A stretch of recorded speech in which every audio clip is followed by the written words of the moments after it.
Hello दोस्तों, क्या हाल चाल है आप सभी की। आशा करता हूं आप सब बहुत अच्छे होंगे और मैं बता दूं मैं भी बहुत अच्छा हूं। तो चलिए शुरू करते हैं डेप्रिसिएशन का रिवीजन। ये सेकंड पार्ट है और हम लोग अगेन एसएलएम यानी कि स्ट्रेट लाइन मेथड को आपके साथ आज रिवाइज करेंगे। तो मैंने अगेन ये क्वेश्चन आपके टीएस ग्रिवाल बुक से लिया है और अगर आप वहां से देख सकते हो तो वहां से भी देख लेना, और आपके कन्वीनियंट के लिए मैंने स्क्रीन पे भी क्वेश्चन शेयर कर दिया है। तो मैंने रेफरेंस के लिए बता दिया कि क्वेश्चन मैंने कहां से लिया है। The answer is TS Grewal book से लिया है। चलिए तो एक पहले बेसिक सा क्वेश्चन करते हैं रिवाइज के लिए, फिर हम लोग इससे थोड़ा सा बड़ा क्वेश्चन लेंगे अगले क्वेश्चन में। ठीक। Hey Google, which is best tutor class in Bokaro? It's efficient.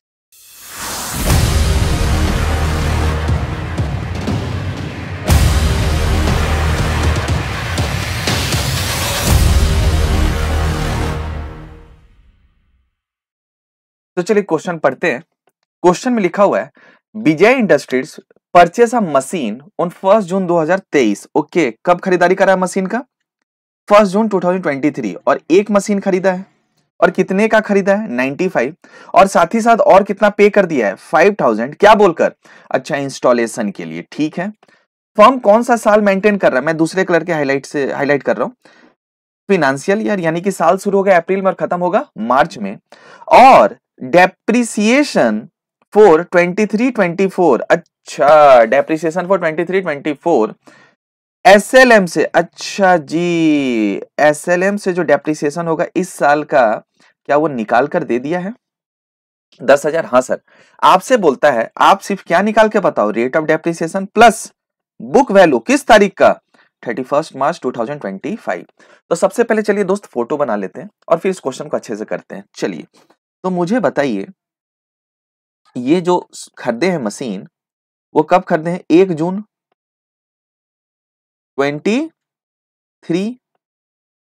तो क्या इस डेट को मैं डीओपी बोल दूं? हाँ सर, डेट ऑफ परचेस। तो फिर ये कौन सा फाइनेंशियल ईयर हो गया? 1 अप्रैल 23। तो साल कब खत्म होगा? 31 मार्च 24। और दूसरा साल फिर कब खत्म होगा? 31 मार्च 25।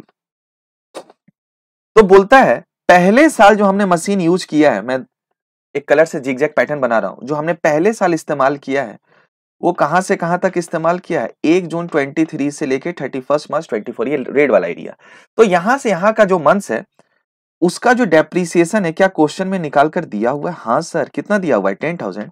और ये जो यहां से यहां अगर हम कैलकुलेट करें मंथ, तो मेरा मैथ्स कह रहा है कि ये टोटल जो 10,000 दिया हुआ है डेप्रिसिएशन, ये कहीं ना कहीं 10 मंथ्स का दिया हुआ है। बोलो जी हाँ। और दूसरा हमसे ये कह रहा है कि हमें बुक वैल्यू बताओ किस तारीख का? दूसरे साल का 31 मार्च 2025।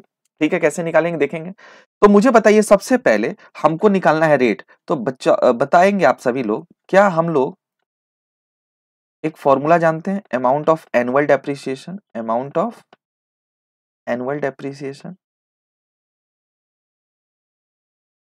Amount of annual depreciation. हाँ, क्या फॉर्मूला था जी? सर इसका फॉर्मूला है टोटल कॉस्ट। क्या फॉर्मूला है?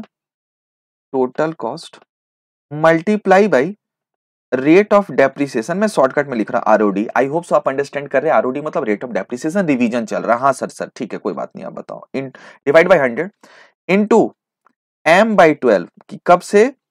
m का मतलब क्या हुआ? From the date of purchase to the date of year end, मतलब किस तारीख को हमने उसको खरीदा, कहां तक जाना है जब हमारा साल एंड हो रहा है, यानी कि 10 मंथ्स होगा यहाँ पे। The answer is yes. अब मुझे आप बताइए टोटल कॉस्ट कितना? तो सर जब खरीदे थे ना मशीन, उस समय मशीन का जो ओरिजिनल कॉस्ट था वो 95 था। हाँ सर, वहां मत लिखो ना फिर। ठीक है जी, वहां स्पेस था नहीं था इसलिए मैं लिख रहा था। चलो, मैंने खरीदा था 95,000 में, तो मैंने इसे ओसी बोल दिया। प्लस और भी कुछ खर्चा साथ में हो गया at the time of purchase 5,000। क्या बोलकर? सर ये इंस्टॉलेशन था। सर देखो क्वेश्चन में, देखो देखो फर्स्ट लाइन के लास्ट में देखो 5,000 और सेकंड लाइन में देखो क्या लिखा हुआ है? इंस्टॉलेशन। तो मुझे बताइए इस हिसाब से इस मशीन का जो टोटल कॉस्ट है वो मुझे कितने का पड़ा? The answer is 1 lakh. तो क्या दोस्त मैं यहाँ पे टोटल कॉस्ट से पहले जो अमाउंट ऑफ एनुअल डेप्रिसिएशन है जो हमारे क्वेश्चन में दिया हुआ, क्या मैं यहाँ पे 10,000 लिख लूं? हाँ, जो कि 10 महीने का है। टोटल कॉस्ट हमने अभी निकाल लिया, कितना निकाल लिया? 1 लाख। Into आरओडी by 100। तो बताओ दोस्त आरओडी कितना है सर, यही तो निकालना है सर। आप भी ना अजीब मजाक कर रहे हैं, तो मैं आपका ध्यान चेक कर रहा था कि आपका ध्यान है कि नहीं। आरओडी निकालना है, आरओडी लिख लिए, नहीं पता है। और बताओ एम इस बार कितना लिखेंगे, 10/12। क्यों 10 कैसे आया, from the date of purchase to the date of year end. तो हमने कब खरीदारी करा था, 1 जून 2023, और हमारा ईयर कब एंड हो रहा है, 31 मार्च 2024। तो बताओ बच्चों 1 जून 2023 से लेके 31 मार्च 2024 तक का कितना महीना होगा, द आंसर इज 10 मंथ्स। बढ़िया, मस्त, मक्खन, हाँ सर मक्खन।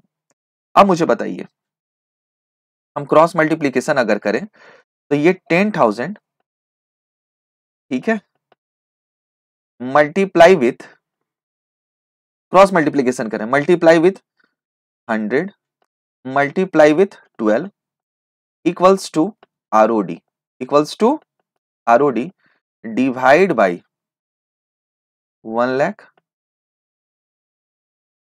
और 10। तो चलिए जी इसको सॉल्व कर लेते हैं, जो आंसर आएगा वो रेट ऑफ डेप्रिसिएशन आ जाएगा। हाँ सर सॉल्व करिए। चलिए आइए गेम खेलते हैं, काटने वाला।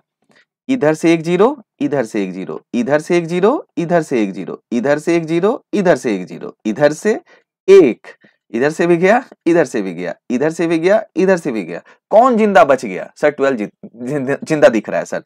तो बताओ क्या मैं यहाँ पे 12% लिख दूं, क्या यही आरओडी है? तो क्या पहला आंसर हमें पता चल गया सर? सर पहला आंसर हमें पता चल गया, हाँ सर, कितना, आरओडी 12%। मस्त, क्लियर है। हाँ दूसरा क्वेश्चन क्या था जी सर, दूसरा क्वेश्चन था बुक वैल्यू पूछ रहा है। क्या पूछ रहा है, बुक वैल्यू कब, 31 मार्च 2025 का। तो आप मुझे बताओ जब हम खरीदे थे तो उस समय मुझे वो मशीन कितना का पड़ा, 1 लाख का, और उस साल का डेप्रिसिएशन जो था वो कितना का था,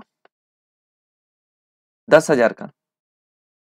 तो मुझे बताओ इस हिसाब से बुक वैल्यू कितना आ गया सर, ये बुक वैल्यू आ गया 90,000। तो ये जो बुक वैल्यू आया डेप्रिसिएशन घटाने के बाद, ये किस तारीख का आया, 31 मार्च 2024। अब हमें फिर निकालना है कब का, 31 मार्च 2025। तो कैसे निकालेंगे, अब 1 लाख का जो एसेट था वो 10,000 से कम हो गया, तो आज उसका भाव चल रहा है 90,000। तो सेकेंड ईयर में अब जो डेप्रिसिएशन माइनस करेंगे वो किससे माइनस करेंगे, 90,000 से। लेकिन डेप्रिसिएशन किस पे निकालेंगे, ओरिजिनल कॉस्ट पे।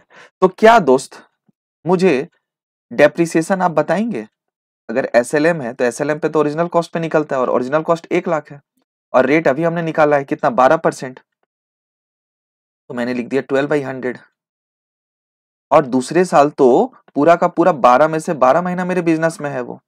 बोलो हाँ या ना, बोलो हाँ या ना। तो बताओ 1 लाख का 12% कितना हो गया सर, ये तो 12,000 हो गया।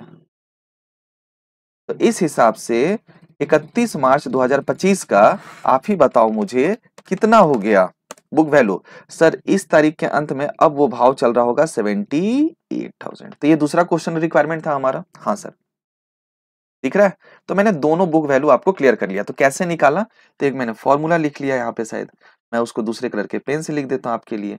मैंने फॉर्मूला लिख दिया टोटल कॉस्ट, क्या लिख दिया, टोटल कॉस्ट माइनस डेप्रिसिएशन।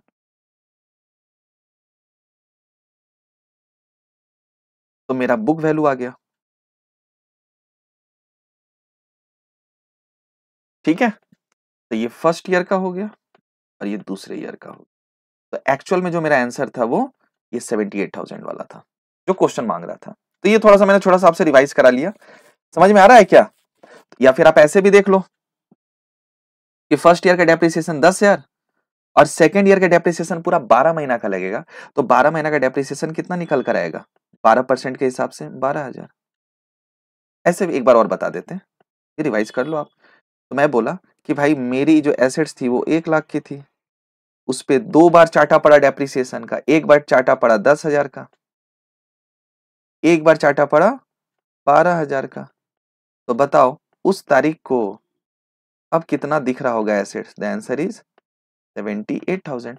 आप जैसे मन करे वैसे कर लो, मैंने आपको दोनों बता दिया, दिख रहा है इधर से और मैंने इधर से भी आपको बता दिया।